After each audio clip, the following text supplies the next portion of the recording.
Good evening. I'll call this work session to order. Our regular scheduled council meeting will begin at 6:30. At this time, we'll hear from our department heads and comments from the council, items that are on the agenda. So we'll start with our attorney, Mr. Ed. Well, I'm here for Brian. Brian had to be at another council meeting anyway.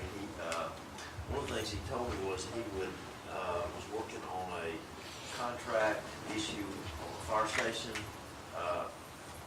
with our problems. I think it was maybe with Kaiser, and that he expected to be talking maybe with the mayor or somebody in the next day or so about that. But he was gonna be looking at that in the next, tomorrow or the next day. So that was, I think there was an issue that he was going to be talking with you about as well. So that's, I don't have a whole lot to say. What about the issue that I had brought to his attention about the ski humps? He was supposed to be gathering some information to let me know if there were another way as far as the way we're doing it now with the signature? I don't know, but I can tell him to call you tomorrow. Okay. Whatever, you know, if there's a question that needs to be responded to, he'll do it. I will. Well, he said he would get with me on that today. I'll tell him to call you tomorrow. Okay. Stacy? Allison? No, sir. We had put the vape tax on to be discussed. Is now a good time to talk about it? All right. The state has come out and said we have until, well, actually before October 1st to adopt something if we want to do our own vape tax. So they've done a vape tax. We could decide to go with them, and their structure is very similar to simplified sellers. They're going to collect the money, take something off the top, not tell anybody what they're taking off the top, just like simplified sellers. Then it's going to get distributed 50% to the state general fund, 25% to cities, and 25% to counties. So it's very similar to how they're doing simplified sellers. So they've come out and said they're going to do 10 cents. So they've said we can either go with them and get, say they didn't take off the top, they would be dividing it's about 2.5 pennies to the cities, and that would get distributed out by population. Or we can choose to do their own. I lean towards doing my own for several different reasons. Number one, the simplified sellers based on population hasn't worked out. They won't tell you how they're distributing it. They won't tell what they're taking off the top. There's just a lot of reasons I think we should bring it in-house. So it's left all the cities scrambling because until they came out with this announcement recently, there wasn't a vape tax. So we actually have 4 meetings to decide what our vape tax is going to be, set the amount. And so we wanted to start the dialogue tonight. We don't have to settle on anything, but just get the dialogue started. Lincoln has come out and said they're going, and we actually copied their resolution. What you have is from them. And they're also going to do 10 cents. So the state's going to do 10 cents, and Lincoln said they're going to do 10 cents. It's per milliliter. So we could follow them, but I just wanted to mention when you talk through it, the 10 cents that Lincoln's going to do, that we could possibly do, it is going to be on the high side, because the 10 cents the state's doing is going to be distributed between the cities and the counties and the state, and that would have us doing 10 cents a milliliter and collecting it all. So, and somebody had, shared, and Allison's given me how many milliliters make up a disposable vapes typically cost between $5 and $10 and contain 2 milliliters of e-liquid. If you're wondering how the milliliters work out, so.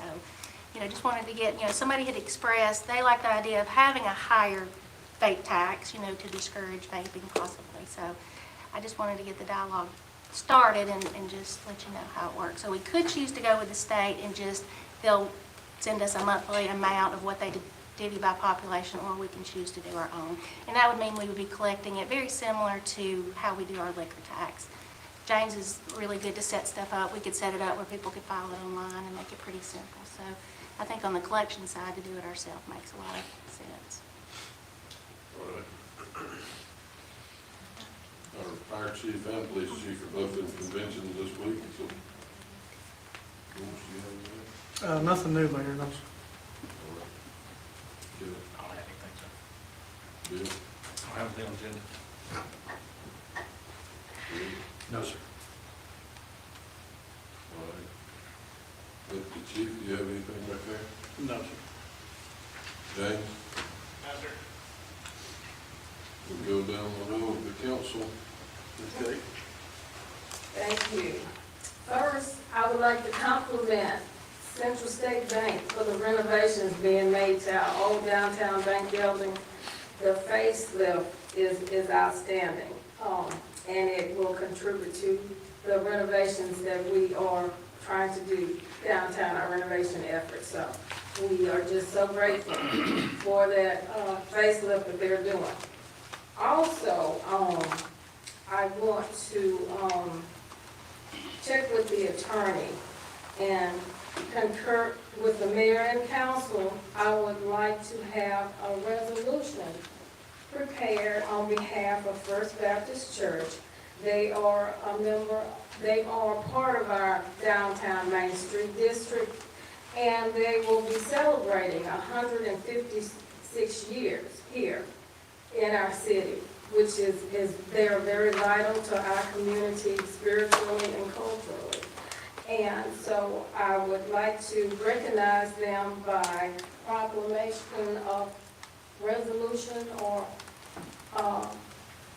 some type of letter recognizing the church and the cemetery for their contributions to our city and community. Can we get that, can Connie type that up and have it ready for the next meeting? Yes, the anniversary is this Sunday.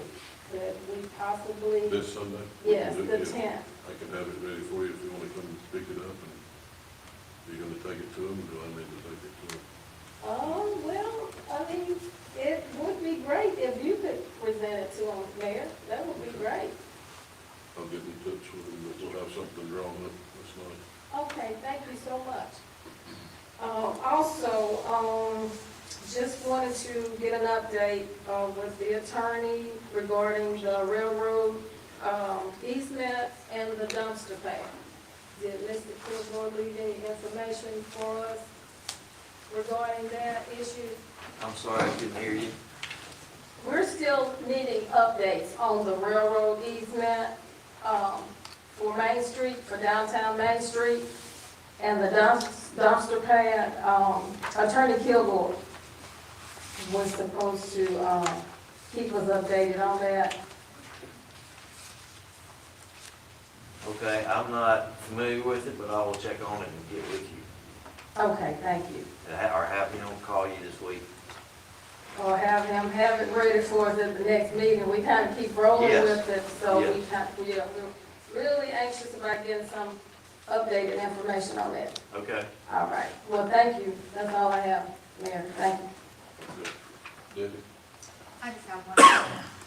The new parking lot that is behind the fire station, it was brought to my attention that we have what appears to be an ADA ramp that will allow a wheelchair to get on the sidewalk, but we don't have anything to get the wheelchair off the sidewalk. And I reached out to Seth today, and he talked to you, Roger. And we actually don't have any designated parking spaces for handicapped in that new area. And what happened was during the Strawberry Festival, the handicap parking was full, so these people that needed the handicap parked over there, but then they didn't have a way to get a wheelchair from there over to the festival. So to fix that, if we're interested in fixing it, will cost about $3,000. We will take the first, help me out here, Roger, we take the first parking space. Yeah, the second one, make it a ADA on both sides with a fan, Right. then they could get over. But it'd just be 2 spots. Is that something we need to consider? I think it certainly needs maybe a handicap parking for sure. I know that was it may have been a part of the kind of the reconstruction of that with the fire department. Well, the fire department has theirs, but we don't have any because Seth added some in front of the pavilion. So Chris didn't put any handicap parking over there, On that side of the road. on that side of the You got it road. on He there. added it to the other side, Okay. so. Is that something that in your opinion, we need to have on the opposite side of the road? We could look at doing that. I guess Or we could add some on the other side. Would be looking at the total count of parking spots Yeah, and get your formula from that. because it's really just with it being overflow, they didn't have to be any. But we can add some over there. Well, the only thing is they were upset Yeah. because they had actually gotten on the sidewalk and realized that once they got on the sidewalk. Couldn't get back, yeah. They couldn't get back on. Yeah, because we just did those just for step down, so you wouldn't have to step over the curb. Right, but it Yeah. was misleading to them, so they brought it to my attention Okay. on that. And that's all I have tonight, Mayor. All right, Kenny? Got a question for Bill. Bill, it's on Timberline Trail. Have you rode that Timberline Trail lately? Not It's in lately. very bad shape. Is that the main road coming in? Yes. Some of it we don't own. Some of it we have not taken over yet. In fact, probably once I think about when you get to the first house from there on, stop sign, we have not We have not taken over the maintenance of that So when park you yet. turn in off of, 25, we haven't took any of that over. No, all the way up, it may be to the first stop sign, we have taken that in for some reason. I want to say it's really about the first house, but from there going into Timberline, we haven't taken that in yet. It's all the way down till you take a left to go to the new sector. It's like a roller coaster. Yeah, that part we have not taken in because there's still construction, future construction, possible construction. But I can get with the developer and see if he can do some patching in It's there. bad. Yeah. I know the citizens need it. Yeah. And also, Greenwood Circle and Hollow Court over Marengo. Is that on schedule to pay? It seems like Marengo. Patched? Next year. Where's Marengo? Oh, Yes, it is. It will be on the schedule for next year. Yeah, it will be. Okay, Yeah, I think those are on for next year. okay. That's all I have, man. All right, Calvin. Yes, sir. Thank you. I want to ask, the ordinance, 2025-08, I was thinking that was from age 13. I thought that was part of the discussion that we talked about. But I see that it's for age 14.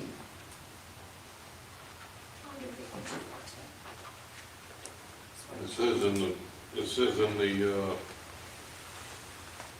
the description is prohibit unsupervised minors under the age of 14.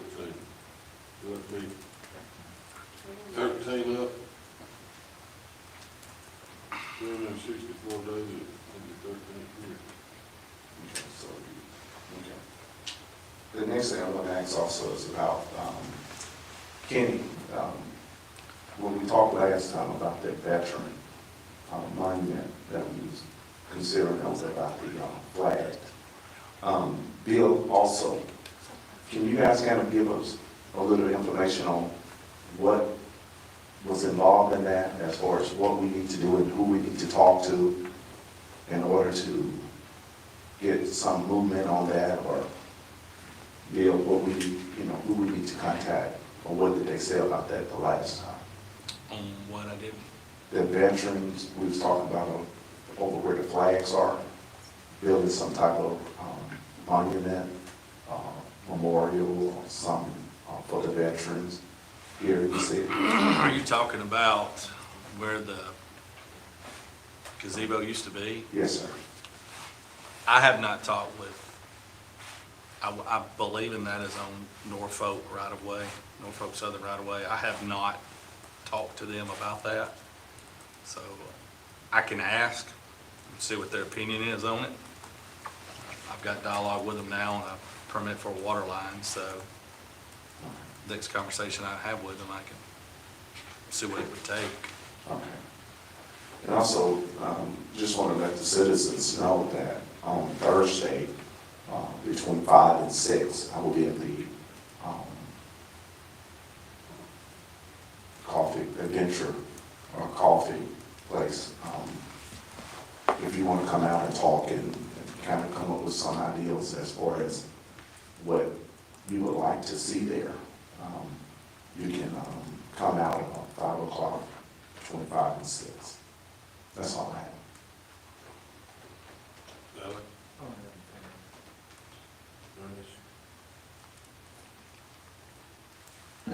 Yeah, since we still have the time, we could either do it now or go back. And I'd like to discuss some more what Kelly was sharing with us on 2025-10. If you want to wait to the regular meeting, we can do that, or we can have some more conversation. We have, okay. Kelly, there was an article, I don't know if council have been, you get to see that, I think it ended this week, but I believe in municipality, I saw that in their journal or online.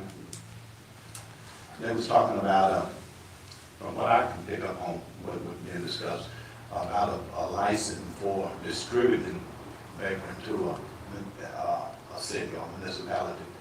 You familiar with anything like that? I I've been doing some reading. I mean, it looks like there's 2 different licenses. There's going to be a license a convenience store can have, and it's going to be limited to 34 different kind of FDA-approved vapes. So convenience stores will be able to sell these specific vapes. Everything else can be, they've got to be FDA approved, and it's got to be manufactured in the United States as part of the Alabama Act. And those can be sold in vape stores that are they have a specific license, and it's got to be limited to 21 and over, and it's got to be a closed-off facility. So, and they can sell more of the product, but convenience stores has a limited number of items that they can sell. So there'll be 2 different kind of licenses that it's been licensed by the state.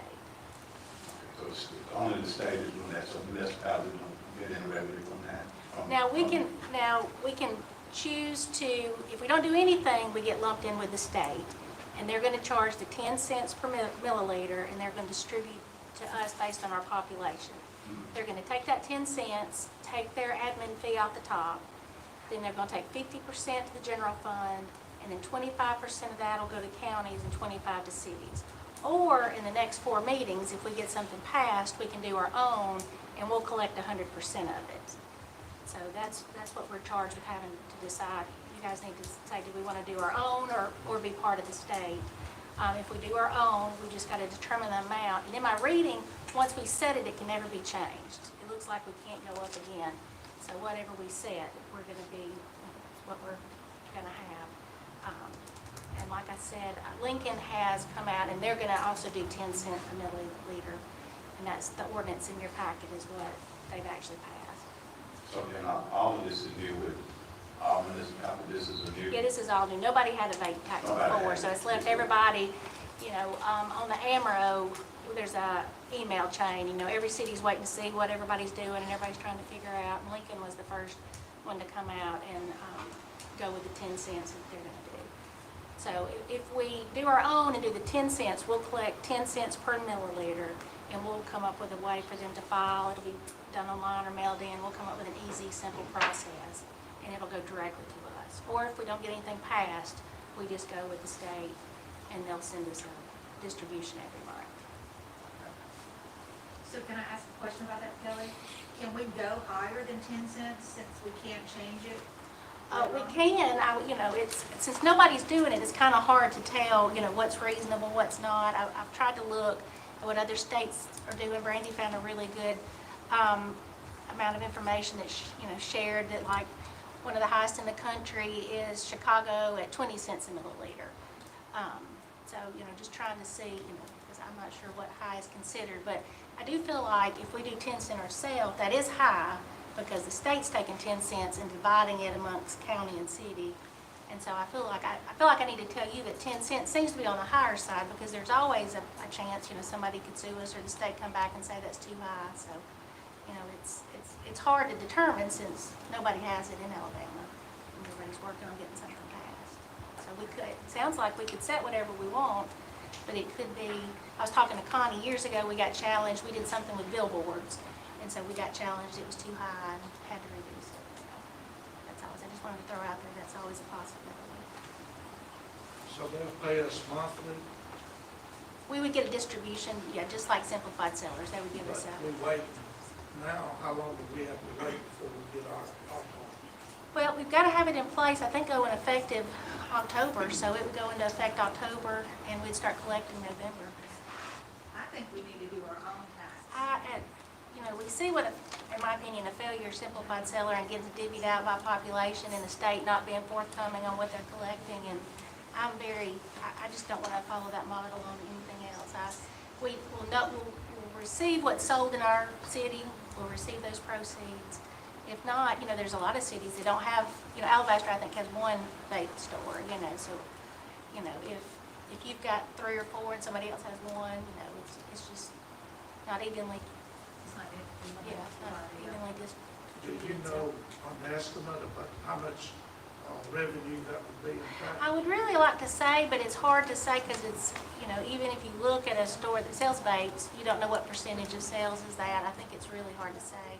And I talked to somebody that said right now, inventory's going down because of the new, it's got to be made in the United States and it's got to be FDA approved, their inventory's going way down. So I wish I had a good way of estimating, but I don't. After the first month, we'll have a good, and that's another thing, doing it ourselves, we'll know exactly what the sales are.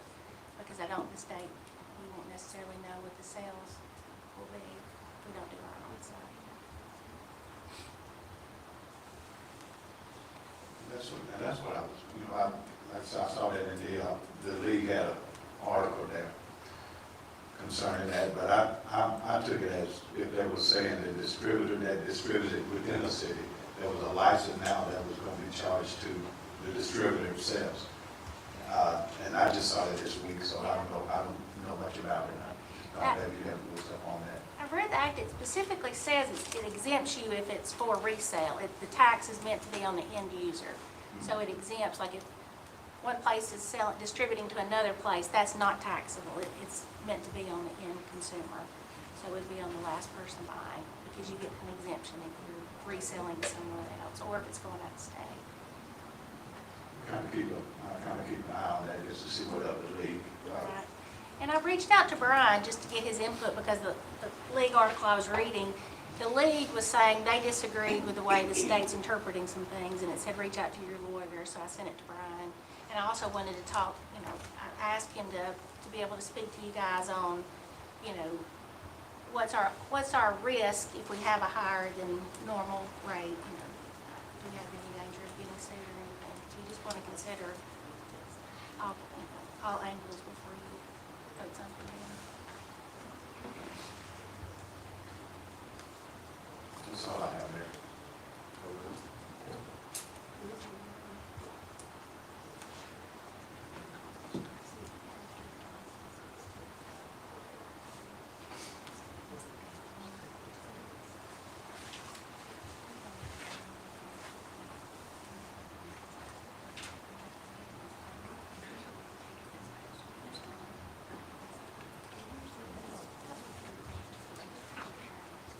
Kelly, on the request on here for the capital purchase for the PD, you've got that covered with chief. Yes, that money's available inside payroll. Okay. So, yeah, it would just be a budget adjustment. Did they send you the updates, Ms. Kelly? Connie updated the last packet with all the numbers. So. We got the vehicles, we got the equipment, the 1 to 10, the total. That's it, man. You got any discussion on that from the council? So that number that he submitted to us, that total with the not equipment added to it, what he, It's on your agenda, with the total of the equipment. so I know, I guess I was saying that 18,000 is added, is already, Yes, that plus the Yes, the last 18,000, one, that's, 30%. that is, okay. How about this?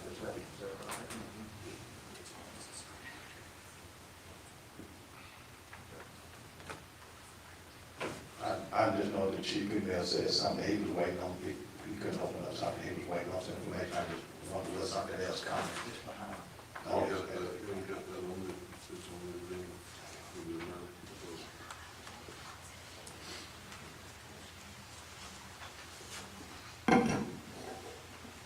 Be a good opportunity to get you some equipment, Absolutely. We could use it, Mike. sooner the better, right? Absolutely.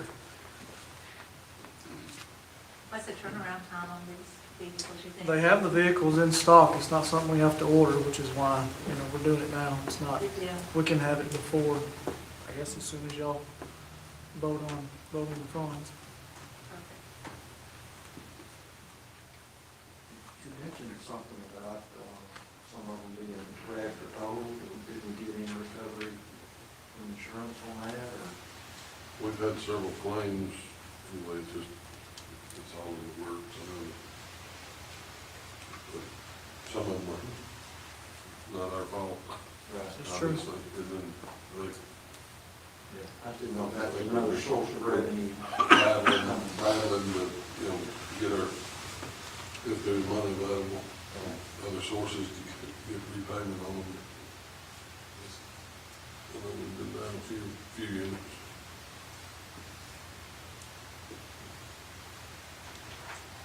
I see Jackie here with us tonight. Do you have anything to fill in just a few minutes? Well, I'd be happy to. A little impromptu. I didn't have anything prepared, but we always have events coming up. I shared with you our most recent poster. We have just begun marketing for the rodeo.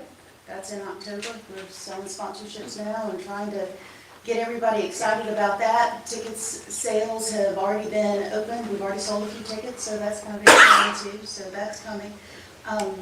September, we have 2 different events. I know there's a car show in September under the pavilion, as well as a pavilion potty, which is an animal-oriented event for all of our pet lovers.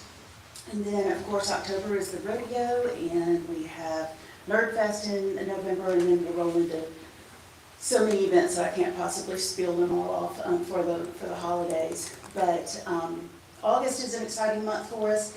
We've been talking for a long time about our facade renovations, our updates to the rear of the Highway 25 buildings there. And we are hoping that all of that will get started here in the next week or two and hopefully can be completed this month. Don't hold me to that, weather and construction barring everything else. But we're hoping that that gets done pretty quickly. That's going to be really pretty.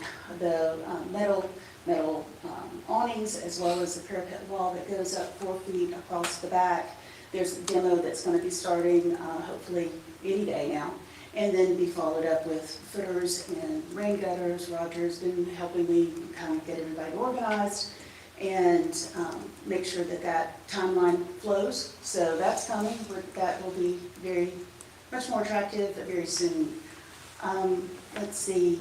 Ms. Kay, you were asking about CSX, and I saw an email the day after the last council meeting when that was questioned. And Sherry has emailed Brian as well as the CSX attorneys, so that's in the works. That's seems to be progressing, so that's good. If you do see Yes, that, sir. get it back to me. I think sometimes the emails have been coming to you. Well, I'm just copied on those. I had to execute. Well, actually, they're going to the attorney, so I felt if Brian had it, that is probably adequate. But, you know, Alan, you had asked about that too, about why I'm involved. And honestly, that's because it's Main Street. I mean, you guys are focused on a number of things, but we focus very specifically on that area. And we've been developing these relationships for years. We've had a great relationship with CSX, among other groups. Every developer that comes through hopefully meets with us, tours downtown, gets an overview. Nobody can sell downtown like we can, quite honestly. We're the ones that have all of the deliverables from Main Street, Alabama. I've got a number of studies, market cases, and various things, the redevelopment plan that has been put together. I mean, we're kind of the keeper of all of that. And we also are responsible for vetting a lot of that, to keep it from coming to you for every single email and every single looky-loo, you know? I mean, because there are a lot of folks that are interested and they tour and everybody's got a dream and they all want to open a business, but they're not all applicable, you know? They're not all viable. So that's another part of our job, and that's what we do. And so I hope that I'm copied on most of that stuff, because I'm able to take care of that for you and bring it to you when it's appropriate. And the CSX, I think that's all moving forward. I'm not stopping anything or kind of in the way of anything. So I just wanted to make sure you knew that was moving forward. What else can I possibly cover while I'm here? I know we have a couple of other minutes, and like I said, I didn't plan anything. I appreciate you bringing us up to date. Is that a clear rodeo shirt that you have? Well, it's not Calera, but we're going to make some fun ones. We're going to have a whole lot of swag we can buy. I was trying to hit up sponsors today, so I did don the boots and the cowgirl thing. But Okay. so if you want to give me a sponsorship, I'll get that afterwards. Thank you. Thank you, Jackie. Can I ask you, again, the last time when you said that you was gonna meet with Mr. Hurd, if I'm not mistaken, the architect guy, did that meeting ever take place after that council meeting that we talked about it? Do we have any information? No, we hadn't went any further with it. That's the meeting that Jackie and I met with them on a Zoom call, give them all the information, so we could walk through the building and all. And that's the one I forwarded everybody the email on. The rendering, that's as far as we'll be. I haven't seen anything since that color rendering that you have.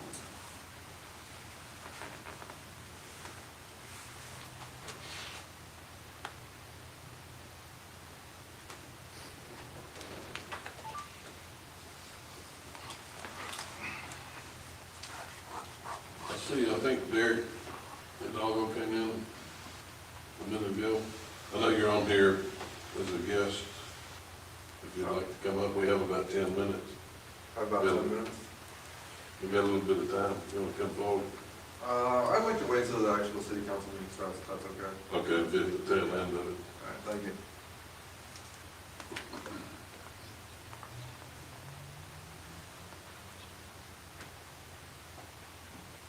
So Mayor, have you been out by Oliver Park to see the lights that they set up on the walking trail yet? I have. That was nice. Looks really nice. Very pleased. That's a good look.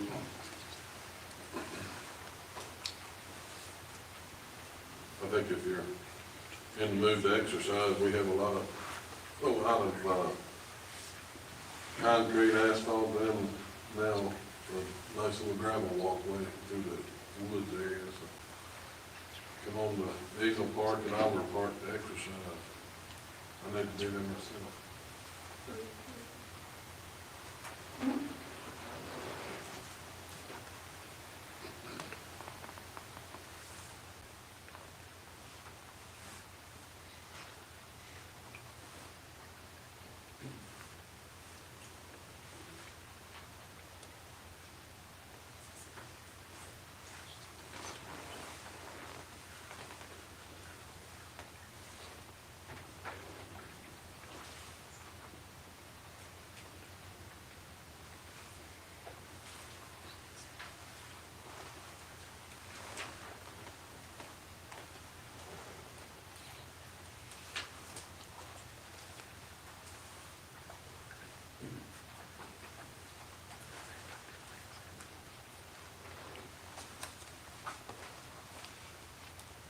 Mayor, can I talk to Bill a second? Yes, sir. Bill, our traffic study on Whippoorwill, is that where you're doing a traffic study now? Not doing it now, no. Okay, are we looking at either doing a traffic study on Whippoorwill or County Hall, not County Park, maybe something's in code, County Code? There's a proposal in next year's budget to fund a traffic and a warrant study for Whippoorwill 31. How much does that cost? $18,000 per. That might be something this council might want to look at and move on up. There's a lot of traffic problems right there on that road. My question would be to that bill is, and I get it, that the traffic issue during school period, when school is in. But in the entry coming to Camden Cove, that's a year-round thing. That doesn't happen just during school season. When school is out, that traffic on Woodward is not there. But it takes 10-15 minutes every day almost getting out of Camden Cove. So I guess my question is, how would that be more of a priority than the entry of Camden Cove?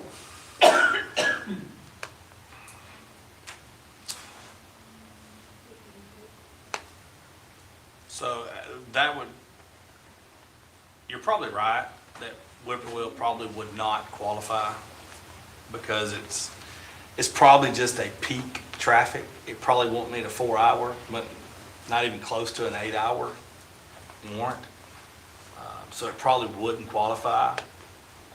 If one of them was going to qualify, Camden Cove would probably get closer.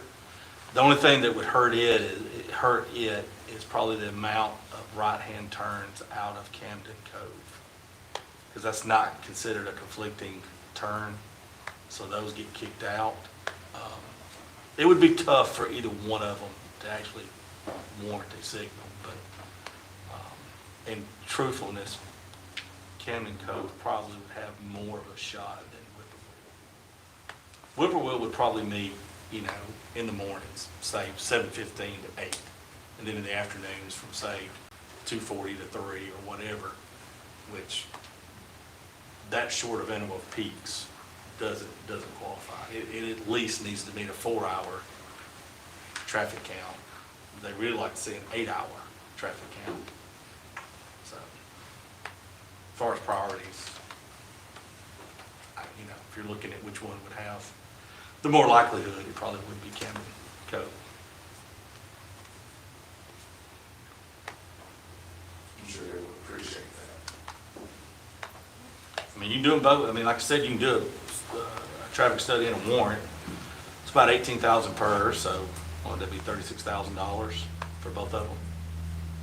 We need to spend the money wisely. If you feel like the county bill would be the most important spot, that's what we need. I mean, I wouldn't say most important, because I mean, if you are in that predicament or in an accident, it's important, but I'm just going off of what, if you're looking at what would maybe qualify.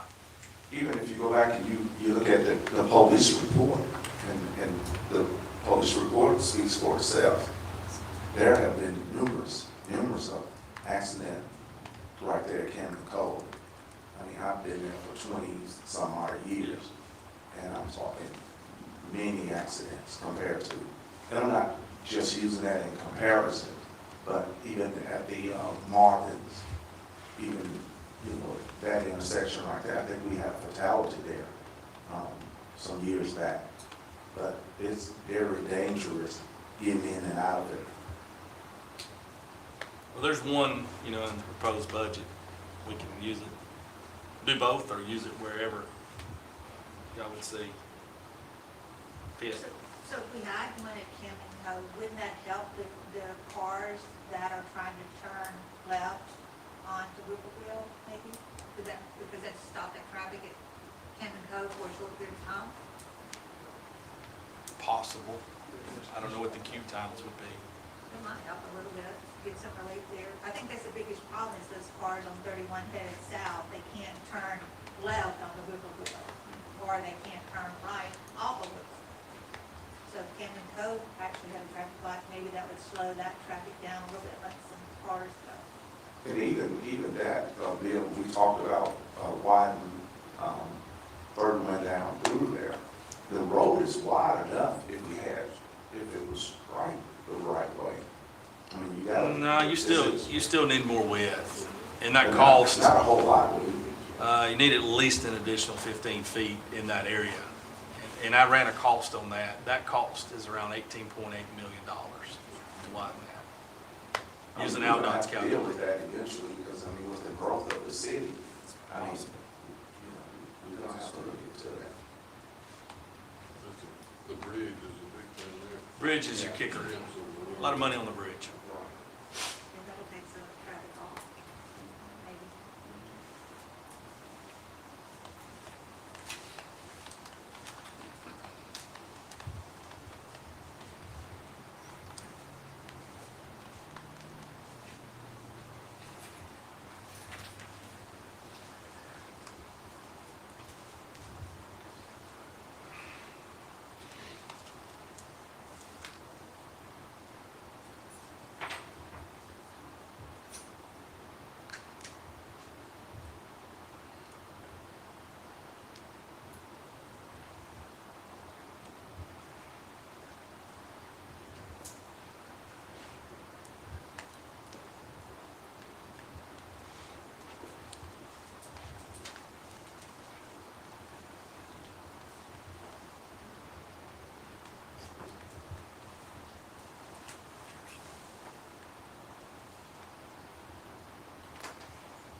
Let's pray. Father God, we come before you now, and just thank you so much for the blessing.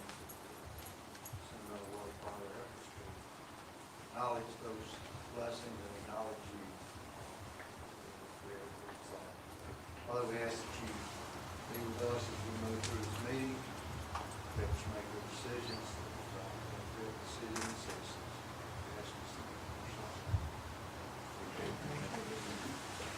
Pledge allegiance To the flag of the United States of America, and to the republic for which it stands, one nation, under God, indivisible, with liberty and justice for all.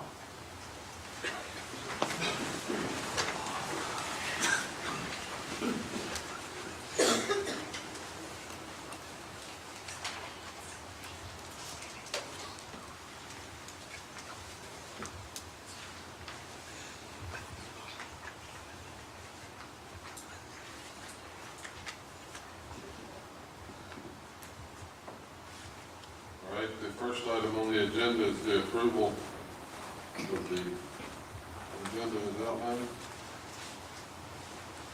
Make a motion to approve that. I'll second. Got a motion and a second. All in favor, say aye. Aye.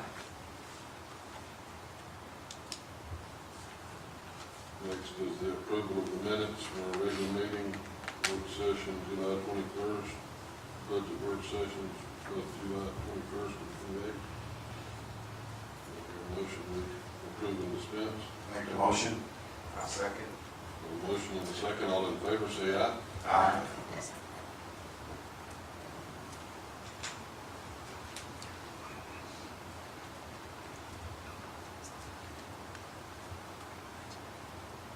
Old business that we had the first reading last council meeting was ordinance 2025-08. This is going to be a public hearing. This is a ordinance that I know I think generated and spawned out of the police department, police chief, and maybe Officer Grant. We've been Yes, sir. working on this diligently, trying to help us curb some of the stray young children that just get dropped off at the park by their parents, and they're unsupervised. So the objective was to have something in hand in case the city needed to act on some kind of discipline, you know, in those situations. And I think it was all centered around events. I know the last discussion we had some different age requests. Somebody made some valid points with using the parks and with these young children. We want to be inclusive and not exclude the use of parks. So at this time, we're trying to come up with a ordinance that will help curb some of the misuse, I guess you would say. So at this time, I'll open the floor up. If anybody wants to speak on this ordinance, you're welcome to come forward and state your name, state your address, and speak into this microphone we have set up. This is a public hearing for ordinance 2025-08. This is the second reading of this.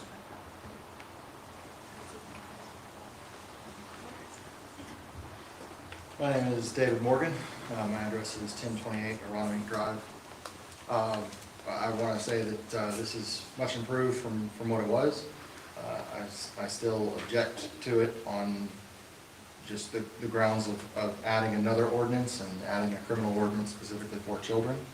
I think it's still not a great ordinance just in the execution of it. And I think if we're not willing already to ask minors to leave the park when they're causing some kind of trouble, I don't know why we think adding another ordinance is gonna do something about that if we're not using the tools that are already available to us. Even if they're not committing a crime, we can still do things like chins for children in need of supervision and refer them to the circuit court for juvenile court. For people that are causing trouble, there's ways beyond an actual violation of law or proving a violation of law that we can ask kids to leave the park. I think an easy way to handle this, if this is truly an issue, would be to simply allow folks who are doing events for the section of the parks that they're using, to let them put their own restrictions on entry.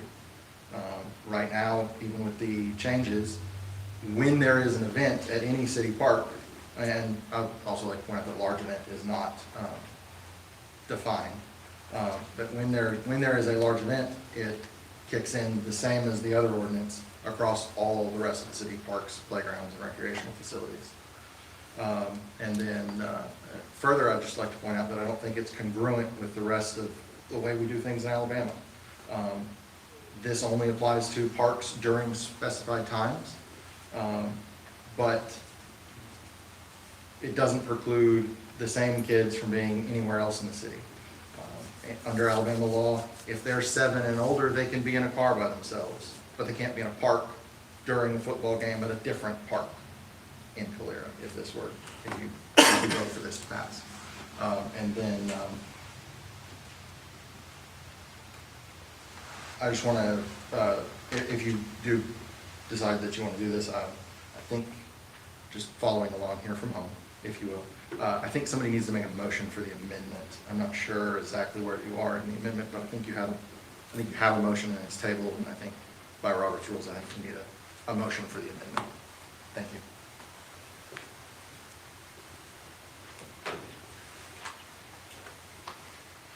Anybody else want to come and speak on that?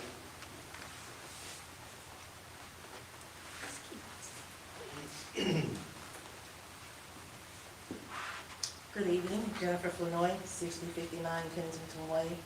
I concur with what he's saying. If you do put this in order, you are going to alienate a large portion of our children from city events or city public areas. So, as he stated, if you're going to do something like this, you need to allow those that are handling that event specifically, and then you're going to have to pretty much put a perimeter up for that particular event so they can have their own restrictions and attendance being put in place. But actually just putting this, it is criminalizing children. That's just like being outside in my neighborhood, running down the street, which, as you can see, they are always, you want them outside. You want them outside doing something. And they are usually unsupervised. But what we need to do is put something in place for our children to help them not only know right from wrong, but also how to socialize in a specific space, not just in the parks, but in public, period. So let's go back to those programs. We need better programming, not just for the school to do, but for the city to put in place. I know we do a lot for Main Street, but we need to implement more programs. And also, just the parks themselves, gear specific things for children to do. And I mean, not just to come play basketball in the basketball court, but also have other events unpaid or where they don't have to pay to enter for them to do. And I think that right there we curb that attitude with those children that are being delinquents in our areas. We just have to show our children how to act. And also, it does go on to the parents too. Parents are working, but if you put that onto the parents, like I think that several other cities are implementing, where the parents are being responsible for their children. Once you put, instead of the children, put it on the parents. Put it on the parents, not the children. Thank you.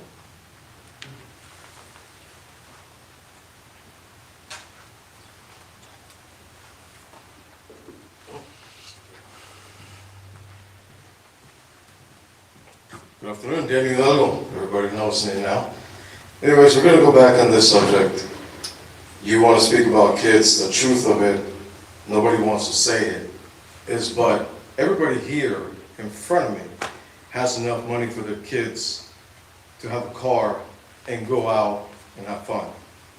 A lot of the kids that are still at the parks alone is because they don't have Their parents may not have a car to get there. They have to get a ride. And if you're trying to make criminals out of kids, because they don't have a way to get to the park, or once the activity is over, they don't have a way to get back home and they have to sit there and wait.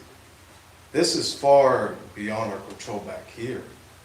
You know, everything is right here because you may have the means, but a lot of us back here on this side may not have the means. And by you saying, if a kid is gonna stay after hours by himself, and maybe mom is working, dad is not in the picture, or dad's working, mom's working, and the kid is stuck there, how are we gonna tell them? How are we gonna hold them accountable if all they're trying to do is be somewhere where activities where other kids are being? So by you doing this, you're creating a problem, a bigger problem. If you're creating a bigger problem, then what happens 2 years when this kid can drive? Then this kid's already a criminal. He may not be a criminal, but he already has a history. You done banned him from the parks. Now, as an example, everyone here forward, you may want to say, well, I don't care. Exactly, you don't care. But the only people that are paying the prices are the parents that are having to work 2 jobs. So by you doing this, you're only creating a problem, because once that kid gets a license and that kid can drive around, he may have a ban warning from the city of Calera, he may get caught, and at this point, what do we promote? Kids that will always say the heck with this city. If that, kids are now, they have too much power on their hand. This phones, this tablets create a lot of mental problems where kids don't care. So by you doing this, you're simply promoting, we don't care because our kids are good. We don't care what the local citizens that don't have the means are gonna face after we pass this. And I just think it's uncalled for. I just think stick some cameras in the parks, spend some more money. Calera has the money, spend the money, and just find a way, find a solution, and don't put the child to face whatever comes in the front. Because if we don't have consequences, we're gonna build more criminals. We're gonna build kids that don't give a darn about the city. That's all.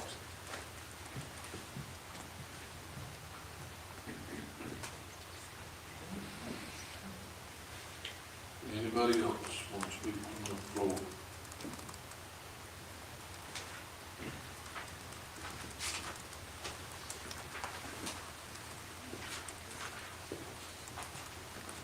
Hey, my name is Derek Doggo, 9240 Highway 25. I would just like to speak on how I didn't see until right now that it says in parks during the events. So is that during all parks in Calera while the event is going on? So if it is a paid event and somebody can't afford to go, or maybe just somebody doesn't want to go to that specific event, are they going to get in trouble if they're at a different park but during those times of operation?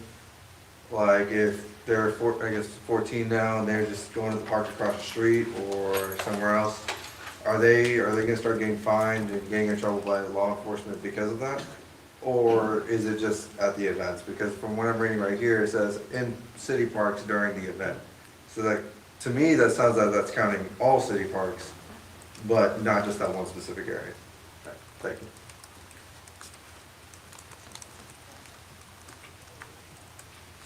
Anyone else?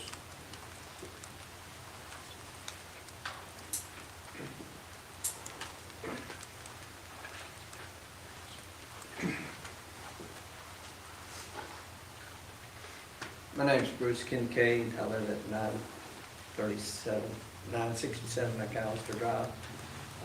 Everybody's heard of the Boys Club, events like that. I think and you're talking about parks and things like that. We always have like T-ball, stuff like that. What about the city hosting with a couple of the coaches, whether it's volleyball, basketball, baseball, anything of that nature, just to have a weekend event or like during the summertime when they have all this time on their hands, the kids, are out there looking for something to do, what if they showed up at one of our ballparks where they learned how to correctly swing a bat, or catch a ball, or field the ball, or shoot hoops, or anything like that, play volleyball or something, that you have just a weekend event or a Friday evening, or even during the week, that the educational system would gladly volunteer their time to do something like that. The Parks and Recs, if the city should be looking perhaps of something like that, that would do 14 and under to be able to allow the children to expend that energy of learning something positive in a sporting event, to find out, hey, I may want to play baseball, or I may want to play football. But I think that's something that the city and the Park and Recs Department needs to look into. That would take that energy out and put it in a positive note.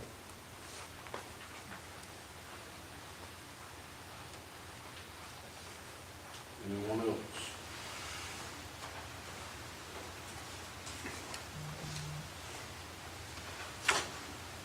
At this time, I'm going to close the public hearing from the floor, open it up for the council. If the council wants to have any kind of dialogue on this.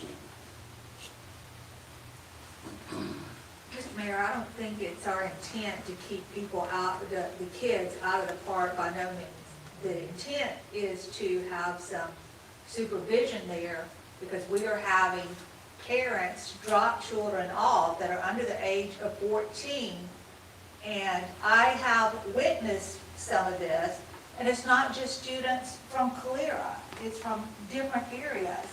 And our police are only staffed in case of an emergency, but they find themselves having to separate children that are fighting. And what you're seeing, if you're not there as a parent watching what your child is doing, you would be shocked. I was shocked myself trying to take my granddaughter to the restroom. It is not what you think, oh, flooding games at these games, at the football fields. And again, we're not trying to keep the kids out of the parks by no means. We are trying to keep control there. It's going to take one bad apple to cause some serious harm there. After halftime, these kids are allowed to go through the parking lot. There's nobody at the gates keeping kids in that area. They are going to cars in the parking lot. And if that's what, the citizens, I can't imagine you want your 13, 12-year-old or 11-year-old taking part in that. And that's what's happening. And I have a couple of officers here, if they would be willing to speak, they can verify what I'm saying. I feel pretty sure. But again, we are not trying to keep people out of the park. We're just trying to keep some kind of control there so that we don't have issues. Anybody else in the council have comments? Well, the only thing I have about this is that you're gonna have problems no matter what. It's not just the age of 13 and under. You have problems. I'm gonna give you a prime example. About 2 weeks ago, Saturday, at one of the neighborhood swimming pools, we all seen it on the news. We know what happened. These kids had somewhere to go. This is a place to swim and this and that, but it happened. I mean, the kids were vandalism and causing disturbance and all kind of things that was taking place. So I'm just concerned about, I can see if we had transportation here or some type of transit system that a child can be picked up and they can be dropped off at a certain age. And I get it that some people may not have transportation, parents working, a 14 or 13-year-old have to keep a younger child. I mean, I get that. And I'm just concerned about, as we said earlier, how do you define the events as far as an event going on at this park, and then an event or something going on at another park, how do you separate to say, this child is here for this event, or this child here is at the park, and there's no event going on, but that child is still there at that same age? But I think in what has been rewritten is that they have said during athletic events and large organized events, I don't think they're trying to exclude any child that may be at one park versus we got a large event going on at another park. But would not the school be responsible for its own security for these different events? And the reason I'm just asking a question, because if I had a big event and I put it on, I'm gonna be responsible for that event. I couldn't call the city of Calera and say, hey, I want you guys to, the police department to patrol this. I'm the one that will be responsible for that. But we're responsible for the football stadium.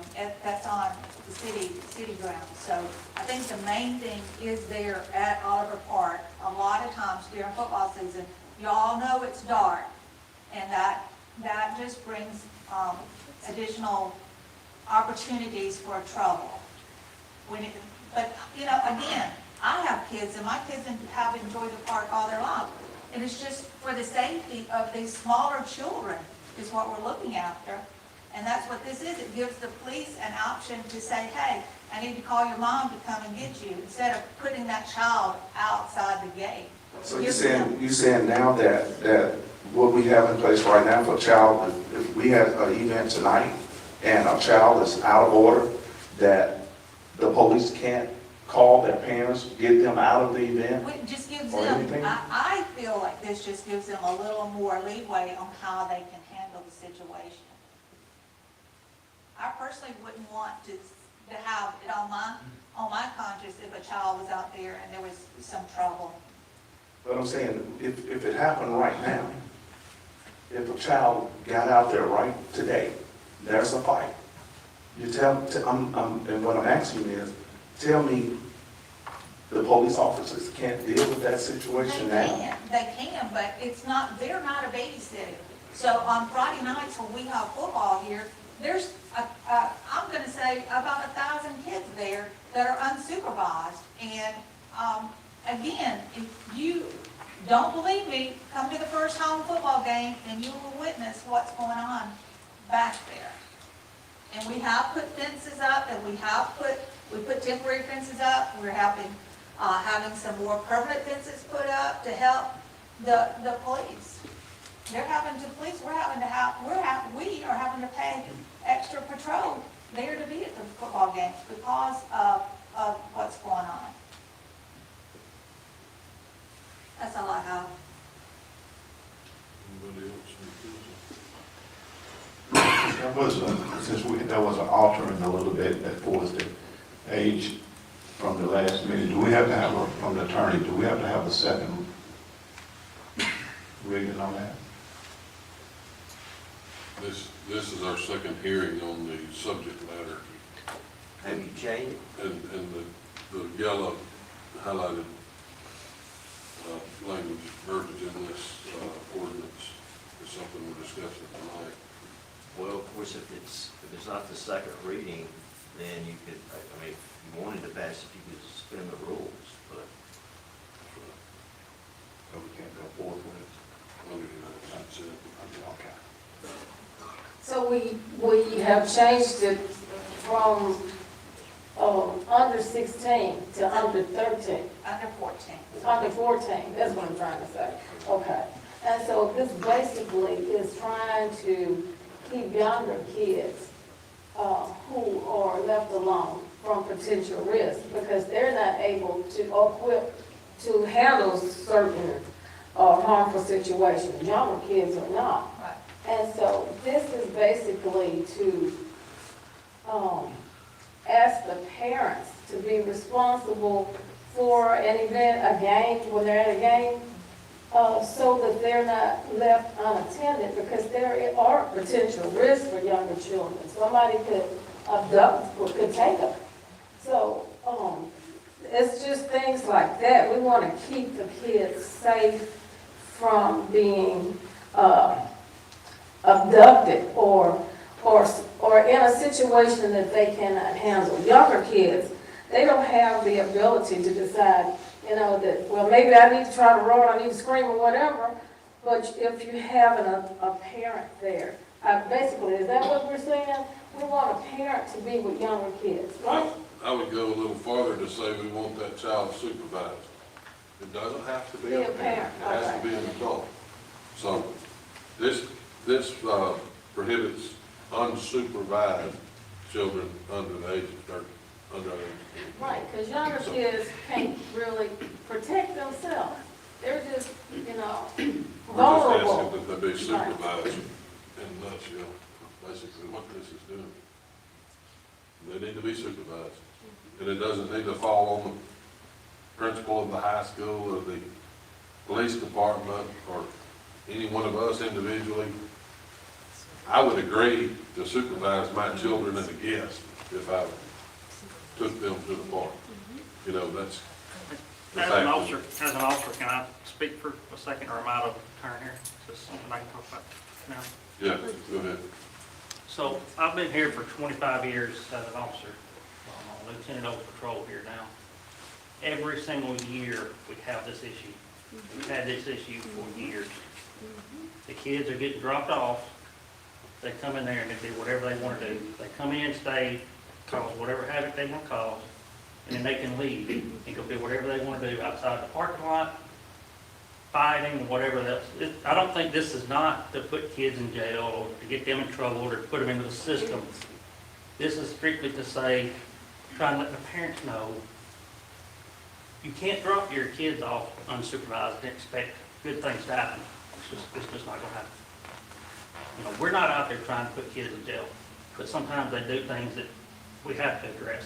You know, we can call the parents when something happens, but by that time it may be too late. They've already got hurt or whatever. They get to fight, then it's a big, huge thing about, my child didn't do this, my child did this. It's just, we want parents to understand, don't drop your kids off for us to have to babysit them. As a supervisor here at the police department, we have had to put kids in jail before because of the circumstance, but that's not the purpose of this. Okay? This is strictly saying, parents, don't drop them off without somebody being with them. That's kind of what it is. So you just said parents, so that means to have parents. Parents or a supervisor, a person, an adult that can supervise them, right. So it needs to go out to parents, because 14-year-olds are not going to look at this. Right. You're going to have to send this out to parents. But this ordinance should be just kind of a way to put that out and say, hey. Right. But if you put it directly out to parents, like you do the truancy. Right. Like I said, this is not to give us an option of putting kids in jail. That's not what this is about. Yes. We can do that either way, with or without that. That can happen. Yep. This is just saying, hey, don't drop your kids off. This gives us an ordinance to go by, basically.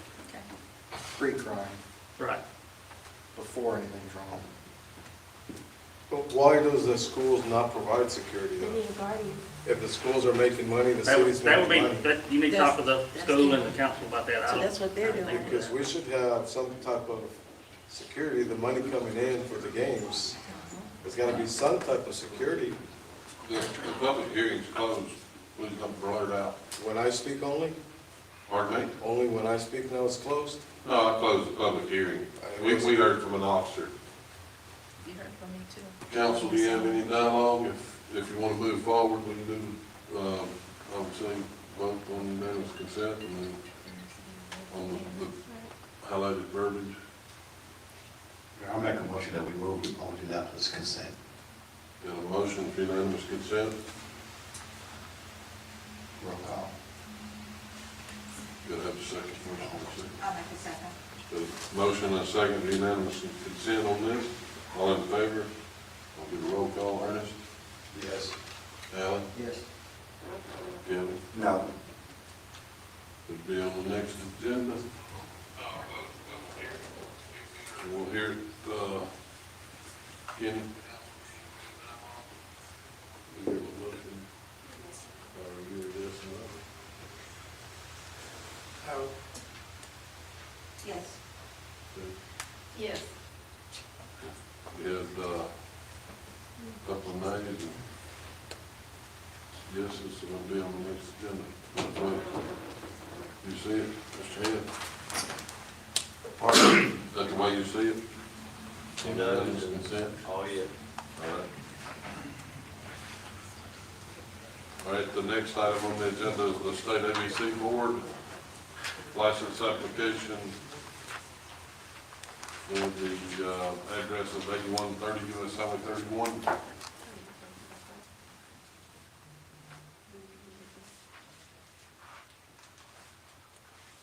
Anybody have a concern on that, or a motion that's a new application? I think this location is right here across from Subway on 31. Do I hear a motion? I make a motion. Second. Got a motion and a second, all in favor, say aye. Aye.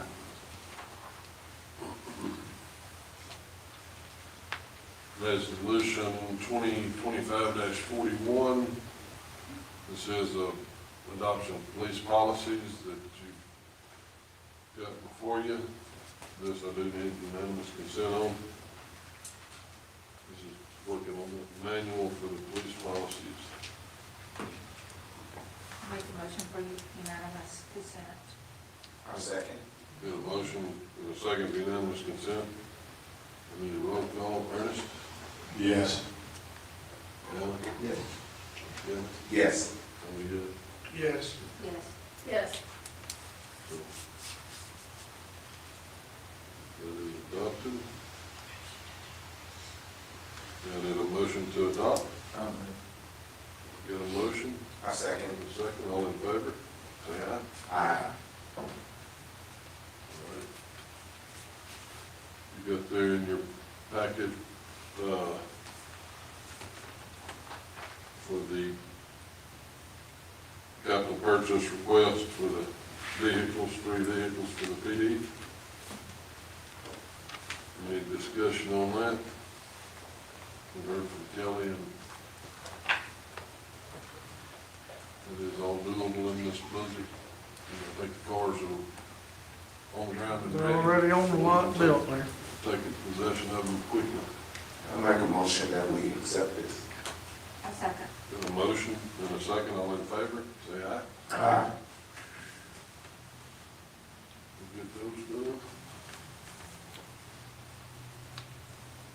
All right, this is ordinance 2025-09 is a severe weather preparedness tax holiday, declaring February 20th through 22nd, 2026. It's like something we've done in the past. It is a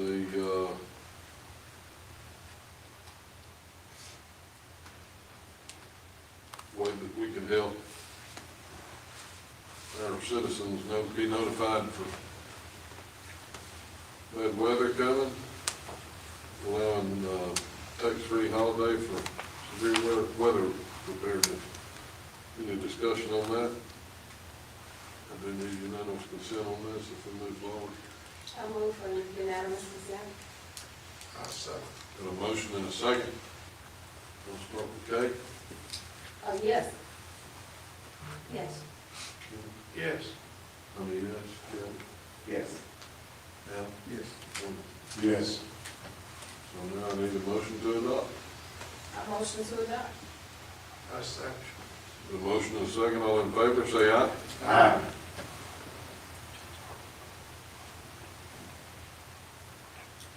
Ordinance 2025-10. This is a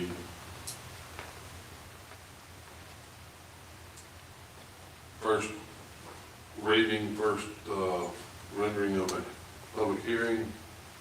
You heard Kelly mention it in the work session. It is pertaining to the sale and distribution of consumable vape products. It's, would be declared to provide a tax on that.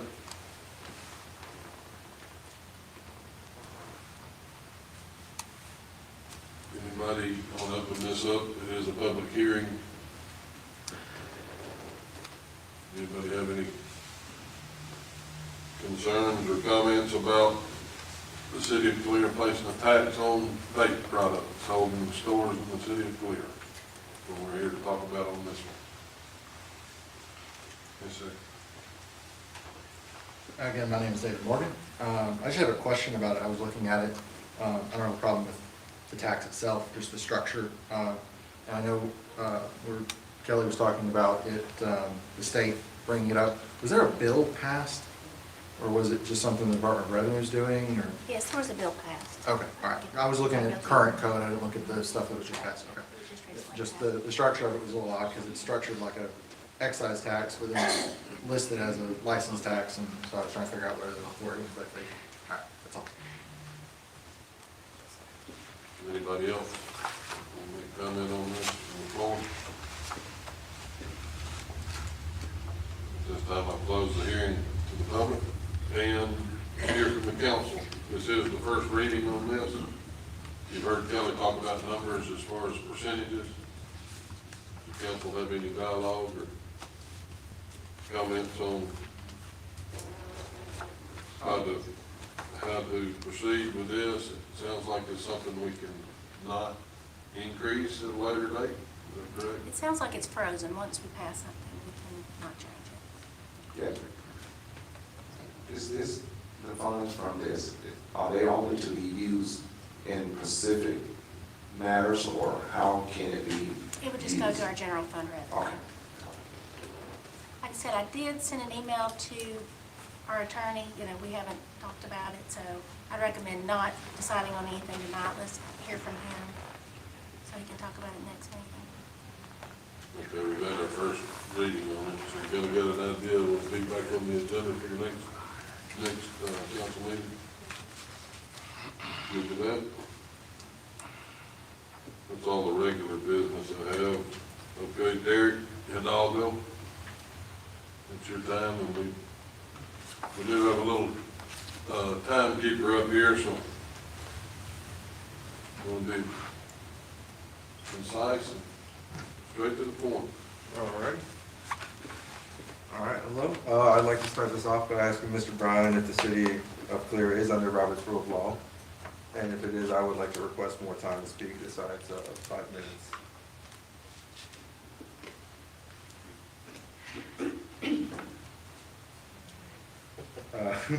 Frank? Brian's not here, sir. He's talking to you. What did he say? He's asking you. The attorney, if I can ask for more time than just the 5 minutes appointed.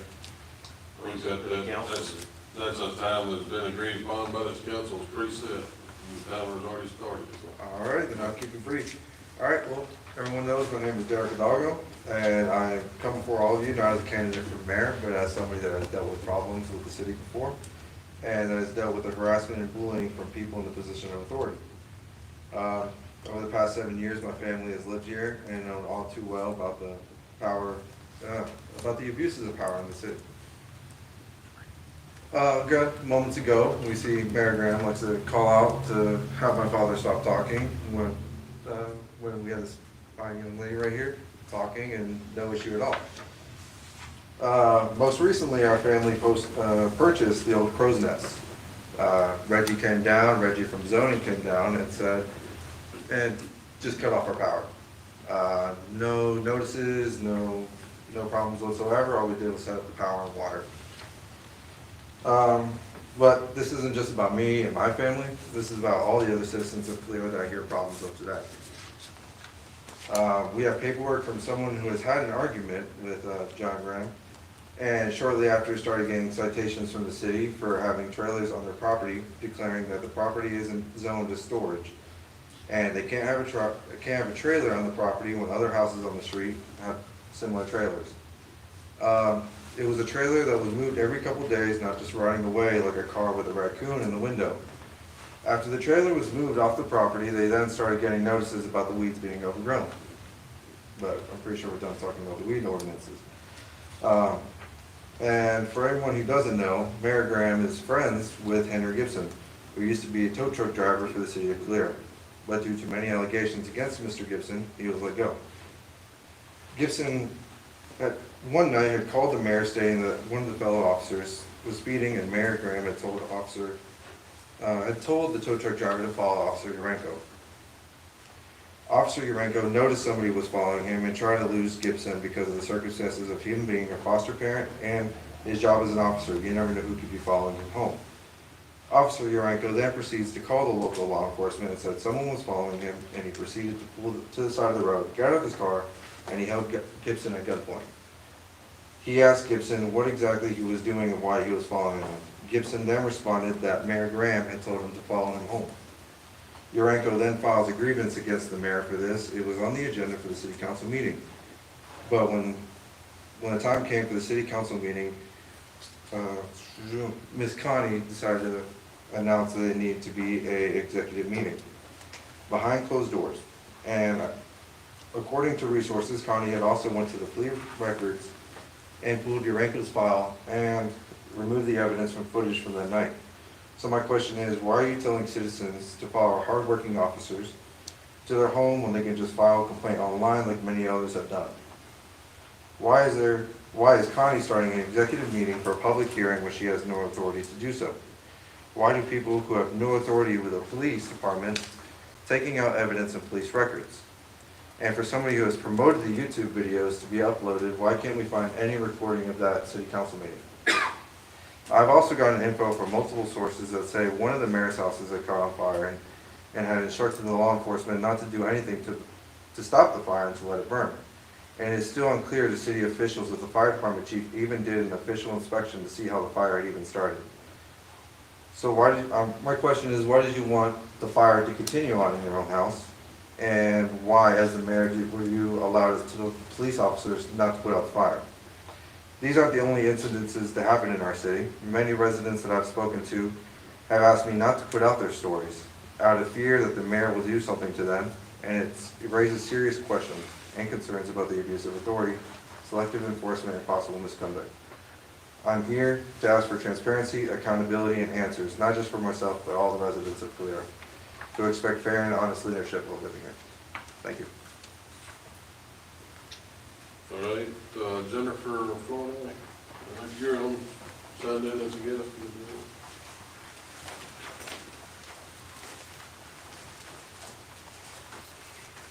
Good evening again. At the last city council meeting, I heard that you all are approving some speed bumps. Will the city offer speed bumps to all subdivisions, and what will be the process?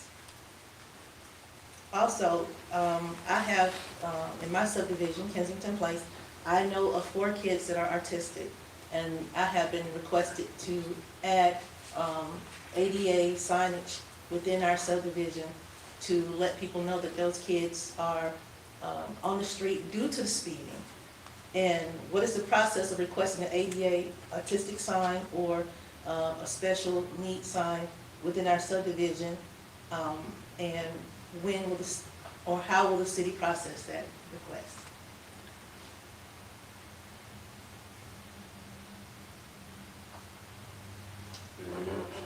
That's it for now. That's it for now. You gonna get back with me, or that was a question to you or to the city council? When you mentioned about the speed bumps, that was something that was put in place, I think, almost 2 years ago. Right. Oh, really?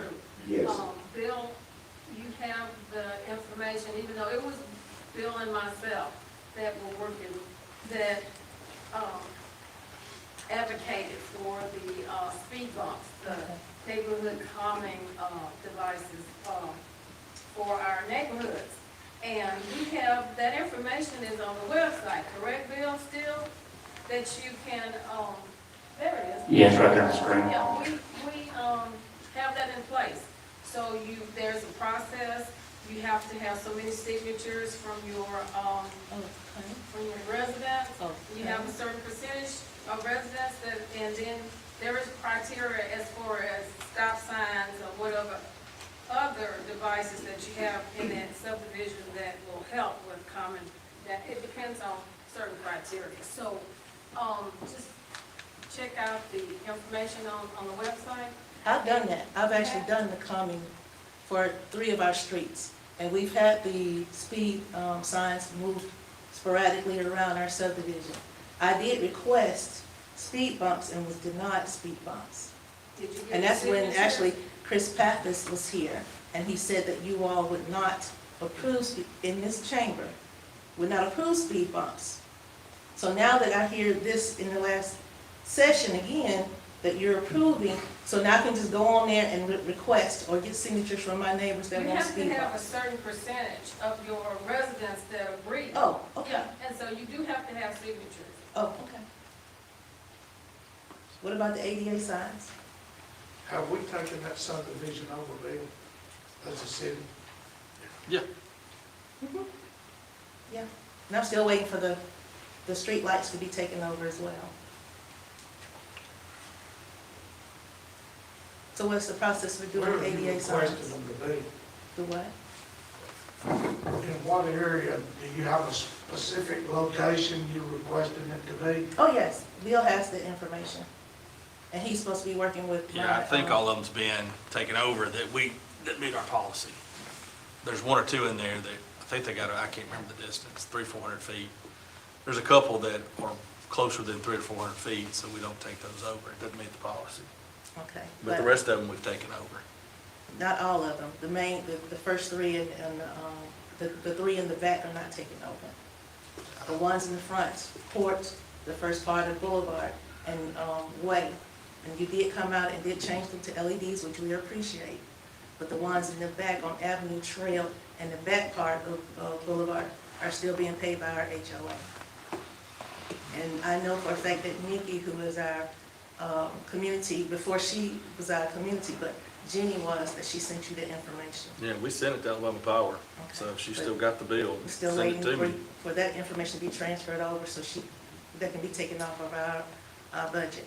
Yeah, we've sent it to them. So as far as that goes, what about the ADA? Do I come to you for the ADA signs? Is there a specific process for that?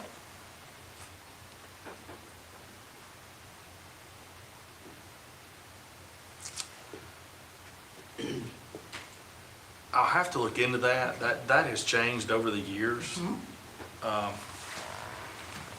The guideline now is they don't encourage, it's like a children at play sign, they don't encourage posting those signs Okay. because that could be construed as permission for children to play in the street. I'd have to check on that and see what the traffic guidelines recommend on Okay. hearing or seeing impaired or other type of disability. I'd have to check and see what the guidelines are. Okay, so you'll be getting back in contact with me, or do I need to send you an email? Send me an email and let me look at the guide, see what they recommend Okay, now. thank you. Bruce Kincaid.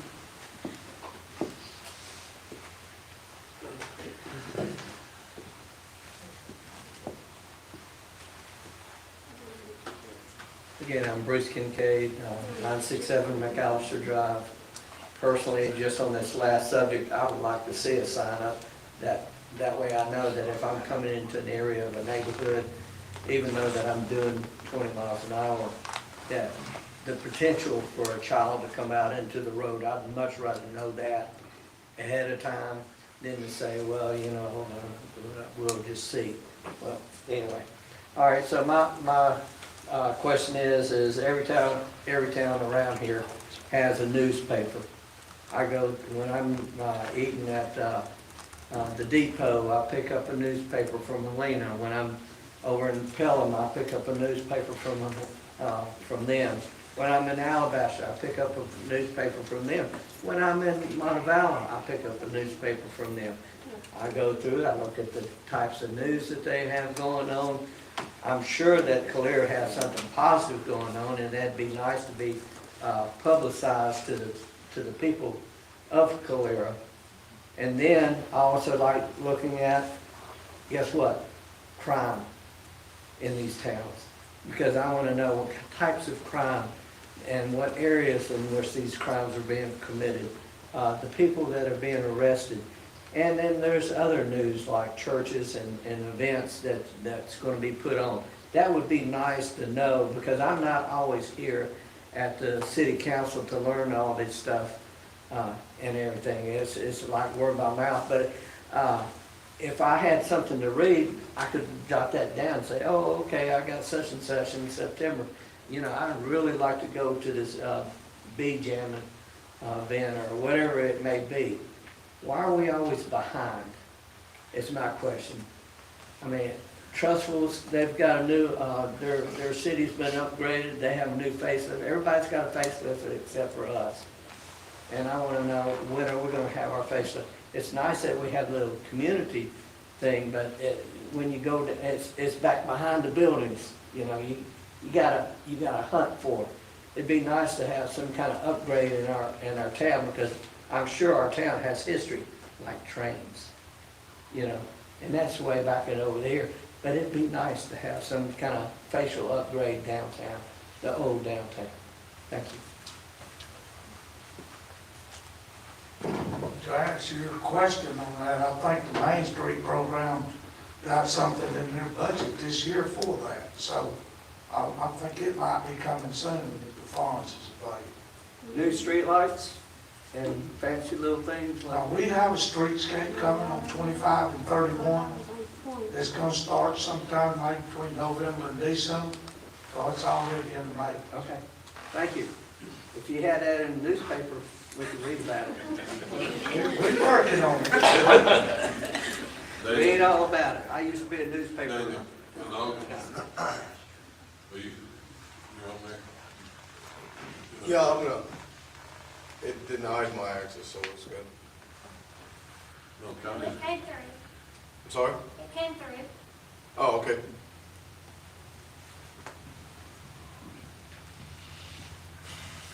Again, Daniel Devil,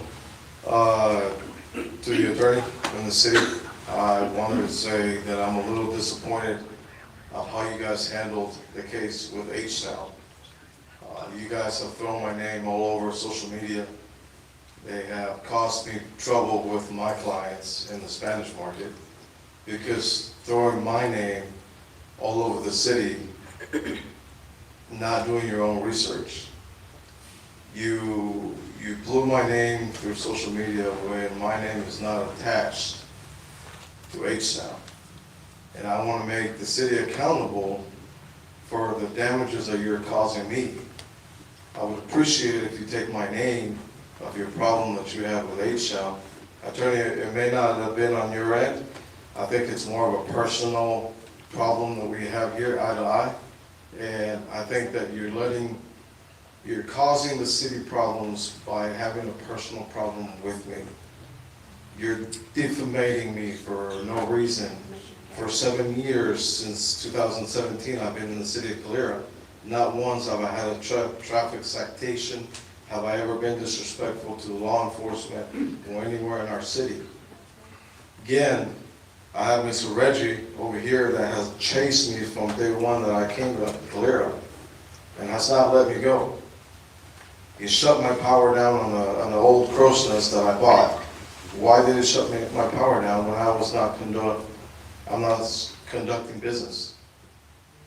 Who's not authorizing all these calls to approach me?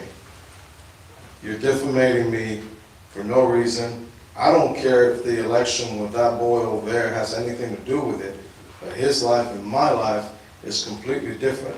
And I don't appreciate the city of Calera attacking my name when I have nothing to do. If you go to the legal documents, my name is not found anywhere in H-Town.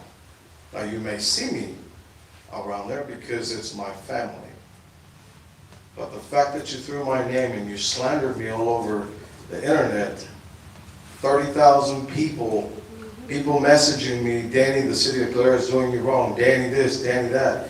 I lost $130,000 sales last Friday because my name is all over the city of Calera. I think it's very unprofessional. I think all personal feelings has to be set aside because I have never once been in Calera causing any trouble. I come in and I come out. I condone my businesses outside of Calera for the solely purpose that I stay away from this gentleman, Reggie. Anything I do, if he finds my name on anything, he finds a way to get to me. Why is 9170? Why? Did he come and tell me that I couldn't even put a desk inside that building? Why was I the only idiot sitting over here paying a citation? Because he kept taking pictures. He would go behind me, taking pictures of the property, and then coming over here and citing me for them. Why is the crow's nest? Why can't I do a business? Why couldn't I just keep it as my own personal place? It's out of control. All I'm asking is, attorney, please keep my name out of your city's mouth. I'm asking politely because I also have an attorney that I can come back and countersue you guys for dragging my name all over town and causing me damages. I know you keep looking at the clock. I just need you to understand me. I don't have anything against anybody here. I don't cause anybody no problem. You ask your law enforcement, your officers. I am respectful. I try to promote, to build better people, better kids. Today, I went to zoning to see if I can get to rezone 9170 to see if I can put a water splash pad out there. I would like to present it on the next city council to see if you guys and the city can back me up. Let's build a city. I will put a bus for these kids that after the games, so the bus can pick them up and send them to their houses if they can. I'm here to help. I'm here to be a part of the city. Just like I asked you. I asked you at the DMV, drop your personal vendetta towards me. Drop it away and let's see if we can build together. Allow me to be a part of the city. Let me help with all these problems. I can help you. I come from a town full of drugs, crime, and I can be an asset to the city. I'm just asking, please, keep my name off the city, please. That's all I have on my agenda at this time. I'll make the motion.